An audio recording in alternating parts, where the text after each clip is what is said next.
इसका मतलब उस समय मैंने आपके भैया को देखा था। क्या नाम है आपके भैया का? जी, उनका नाम खुदीराम चटर्जी है। देखिए, रामानंद रॉय के बारे में मुझे पता है। बांस खरीदने को लेकर मेरे पिताजी के साथ व्यापार करने की बात हुई थी। हालांकि वो व्यापार हो नहीं पाया किसी दूसरे कारण से। लेकिन इस बारे में मैं क्या कर सकता हूँ बताइए? मुझे तो कुछ पता ही नहीं है। हाँ, ये तो सही बात है। आप तो यहाँ के लोग नहीं है ना।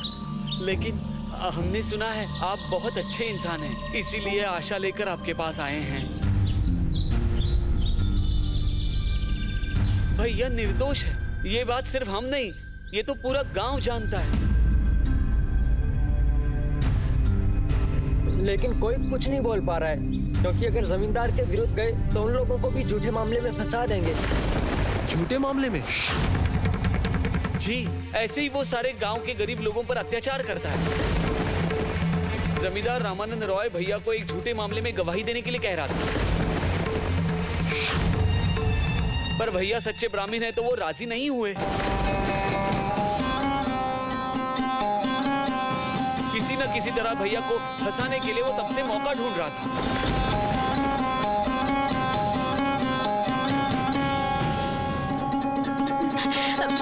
सुनिए जी, जरा यहाँ पर आएंगे? माफ कीजिए, आप लोग यहाँ इंतजार कीजिए, मैं अभी आता हूँ।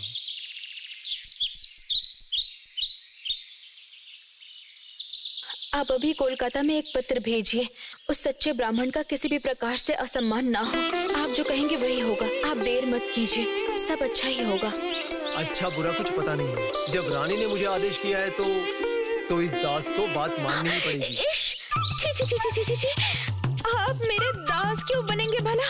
उल्टा मैं ही आपकी दासी हूँ। आपने मुझे अपने चरणों में जगह दी है।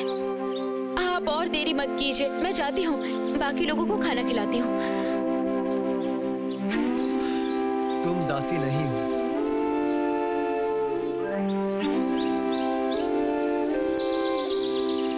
आप लोग यहाँ इंतजार कीजिए, मैं एक पत्र लिख कर देता हूँ, आप लोग साथ में लेकर जाइए। पता नहीं इससे काम होगा या नहीं, लेकिन इतना बता सकता हूँ कि गोरे साहब के साथ मेरी थोड़ी जान पहचान है। शायद आप लोगों को शुभ समाचार मिले। आपकी बड़ी कृपा होगी।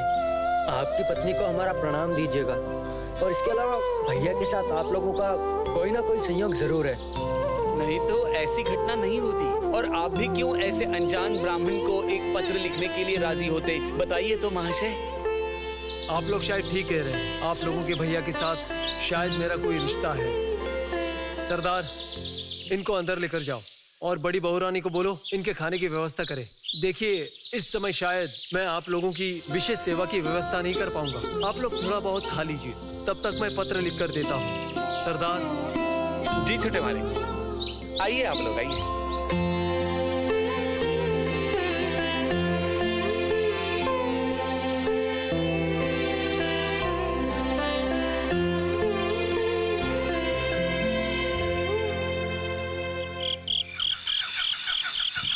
देखो, अगर आज सब लोग विश्राम करना चाहते हैं तो ठीक है, लेकिन कल सुबह हमें रवाना होना होगा। यह अच्छी तरह सबको समझा देना।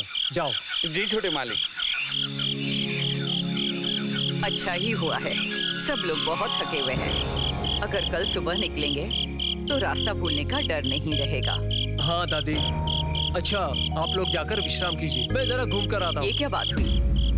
इतने अंधेरे में कहाँ जाएगा तू? दादी, कल रात को जो सुरंग देखी थी वहां जाके जरा देख के आता हूँ।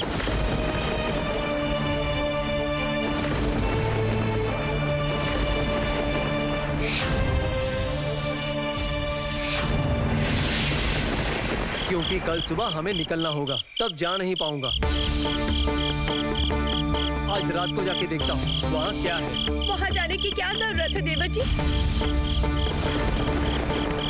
और अगर सांप वगैरह हो तो देखा था ना। और सुरंग में क्या है वो जान के क्या होगा? भाभी, कुछ बोल नहीं सकते, गुप्त धन भी हो सकता है। तू चुप हो जा। भगवान ने तुझे और काम नहीं दिया है जो दूसरों का धन लेने जाएगा।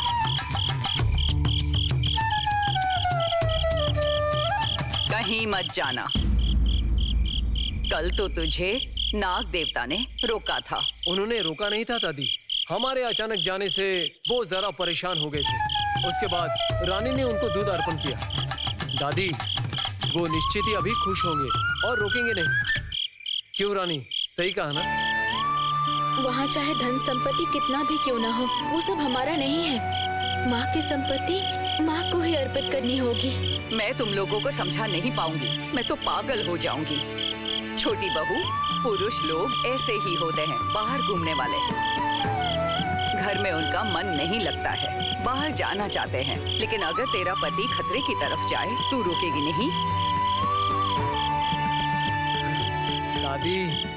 दादी, गोरों का तो आपको पता है, वो लोग खतरे में जोखिम उठा सकते हैं, इसीलिए सारी दुनिया में राज कर रहे हैं। ये जो बड़े लॉर्ड हैं, लॉर्ड कॉर्नवालिस, उनका जन्म इंग्लैंड में हुआ था, युद्ध किया है अमेरिका में और शासन कर रहे हैं भारतवर्ष में।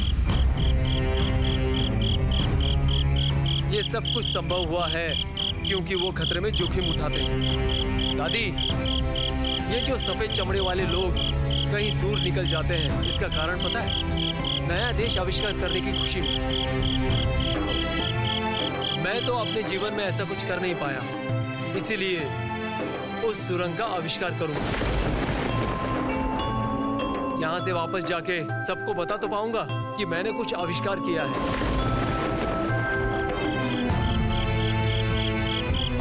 इससे क्या फायदा होगा बताइए? हाँ? और छोटी बहू, तुझे क्या हुआ? कुछ भी नहीं बोल रही, चुपचाप खड़ी है। भाभी, मैंने तो कहा है, डरने की बात नहीं है। मेरे साथ सिपाही रहेंगे, लठैत रहेंगे, सरदार भी रहेगा, डरने की कोई बात नहीं है। तू बात नहीं सुनेगा, जो मर्जी है वही कर, मैं और नहीं समझाऊंगी। हंसने से कुछ भी नहीं होगा देवर जी। आपकी इन्हीं हरकतों की वजह से हम सब डर जाते हैं। वो समझ में नहीं आता आपको?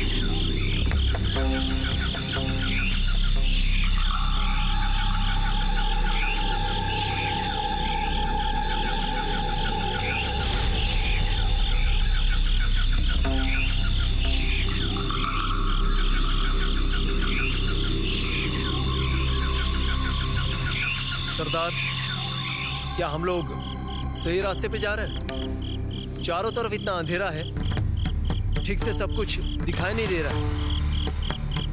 उस सुरंग के सामने कोई निशानी देनी चाहिए थी। सरदार, उस सुरंग का मुंह पहले ढूंढ के निकालना पड़ेगा।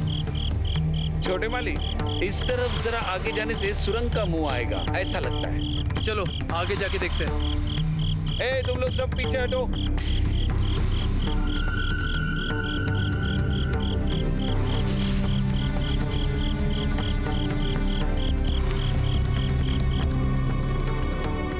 सावधान छोटे मालिक, सामने गड्ढा है।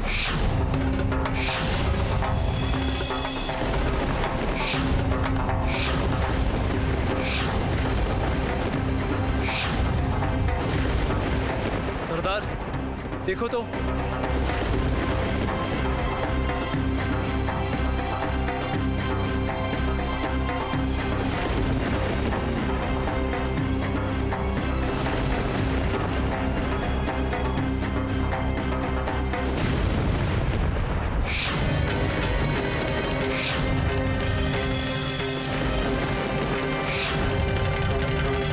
सरदार, कल तो यहाँ ये सब नहीं था।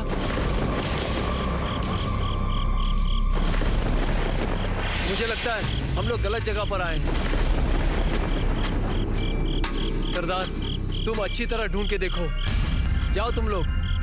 ए, तुम लोग उधर देखो और तुम लोग मेरे साथ चलो।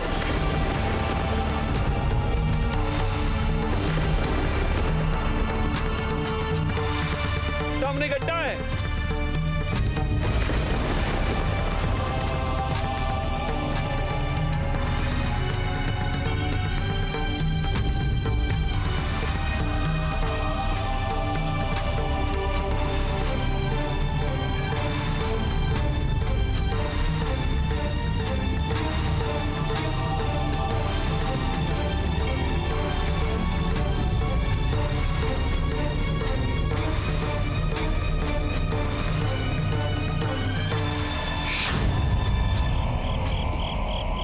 छोटे मालिक, बहुत ढूंढा, सुरंग का मुंह कहीं पे भी नहीं मिल रहा। अभी क्या करेंगे छोटे मालिक? ढूंढ के निकालना ही होगा। देखो सरदार, मैंने ठान लिया है, जब तक सुरंग का मुंह नहीं मिलेगा मैं ढूंढता ही रहूंगा।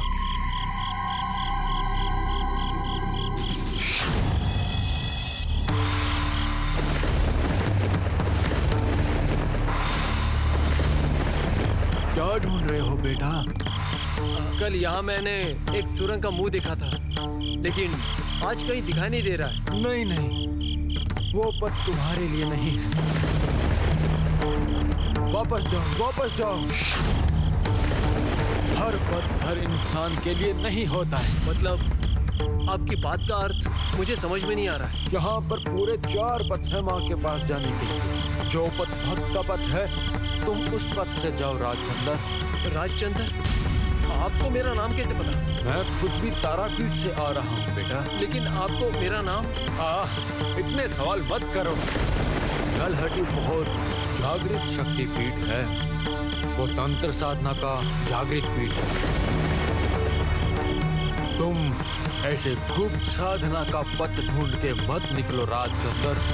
तुम गृहस्थ इंसान हो, ये पथ तुम्हारे लिए नहीं है। गृहस्थ हूँ इसलिए भगवान के पास नहीं पहुँच पाऊंगा? क्यों नहीं पहुँच पाओगे? लेकिन तुम्हें अपने पथ से आगे बढ़ना होगा, नहीं तो सर्वनाश हो जाएगा। साधना के बहुत सारे स्तर हैं, बहुत सारे जटिल तत्व हैं। अघोर पंथियों का पथ और गृहस्थों का पथ तो एक नहीं हो सकता है। जाने दो, ये सब बातें तुम्हें समझ में नहीं आएंगी। तुम जाओ जाओ, वापस जाओ जाओ।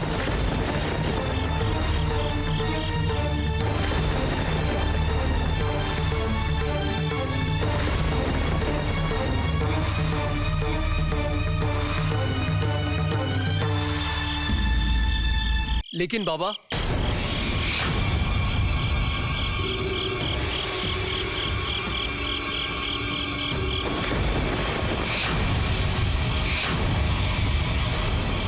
ये क्या है? तांत्रिक बाबा तो यहीं थे, मशाल छोड़ के कहाँ चले गए? बाबा, बाबा, बाबा, बाबा, बाबा जरूर यहीं कहीं अदृश्य हुए हैं। निश्चित ही उस सुरंग का मुंह यहीं कहीं है। उसी सुरंग के मुंह से बाबा चले गए होंगे। सरदार, चारों तरफ अच्छे से देखो। छोटे मालिक, आज तक मैंने आपकी किसी भी बात का उल्लंघन नहीं किया है। आपके लिए मेरी जान हाजिर है। फिर भी एक बात बताता हूँ, वापस चलिए, वापस चलिए यहाँ से। यहाँ ना, यहाँ माँ स्वयं विराजमान है। जोर जबरदस्ती करना उचित नहीं होगा छोटे मालिक। दास महाशय, दास महाशय, दास महाशय, दास महाशय,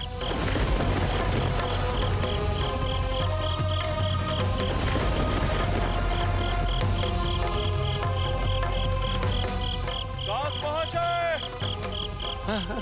बाबा, बाबा, हम लोग यहाँ हैं, हम लोग यहाँ हैं। यहाँ आइए, आइए। दास महाशय, आप ठीक तो है ना? माँ ने आपकी रक्षा की है। जय माँ, जय माँ। बाबा, क्या बात है बताइए तो। मैं ध्यान में बैठा था। ध्यान के बीच मैंने देखा कि आप किसी सुरंग के अंदर फंस गए हैं, निकल नहीं पा रहे हैं। मेरा ध्यान टूट गया। आपके लिए मेरा मन परेशान हो गया। पूछा तो पता चला कि मैंने ध्यान में जो देखा था वो सच है। आप यहाँ कोई सुरंग ढूंढ रहे हैं, इसलिए दौड़कर मैं यहाँ आया। दास महाशय, यहाँ रुकना सही नहीं होगा। चलिए वापस चलते हैं। वापस चलते हैं दास महाशय, वापस चलते हैं।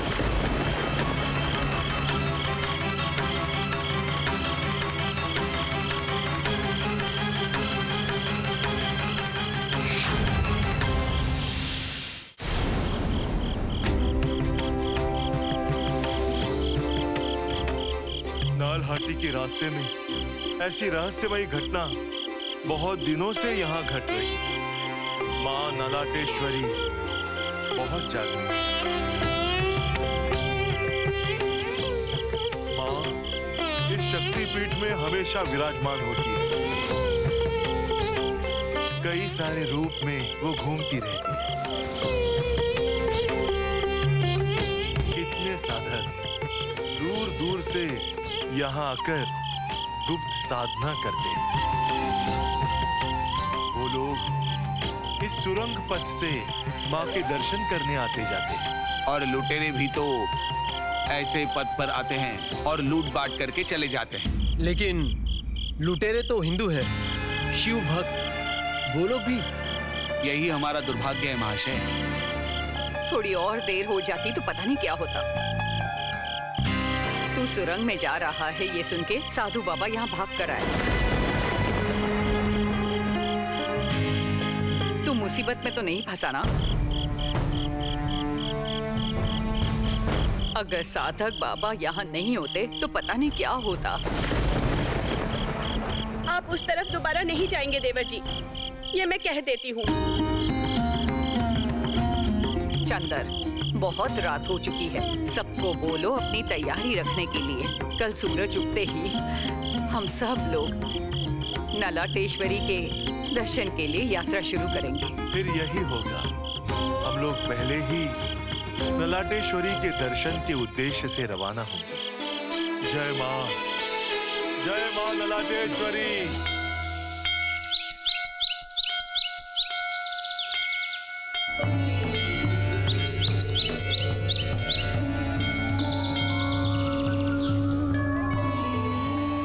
क्या तुम यहाँ पर नहीं आई हो?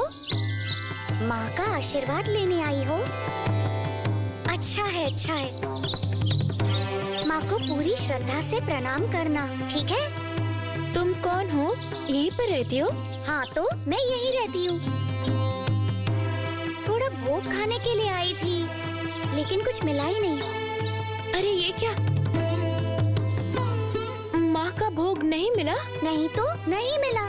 तुम माँ को भोग चढ़ाओगी? मैं चढ़ाऊंगी, पर वर कुछ नहीं। अगर तुम भोग बनाओगी तो मुझे दोगी ना? मुझे भूल मत जाना। हाँ, नहीं भूलूंगी। मैं भोग बनाऊंगी तो तुम्हें जरूर दूंगी। तो फिर मैं अभी चलती हूँ, ठीक है? ओ लड़की, तुम कहाँ जा रही हो? तुम मुझे मिलोगी कैसे? अरे ये तो चली गई। ये क्या छोटी बहू, तू यहाँ अकेले क्या कर रही है? अच्छा दीदी, नलाटेश्वरी माँ को एक दिन भोग अर्पित कर सकते हैं ना? क्यों नहीं कर सकते हैं? तू एक काम कर, चंदर को बोल माँ के भोग के लिए उसका मूल्य दे दे।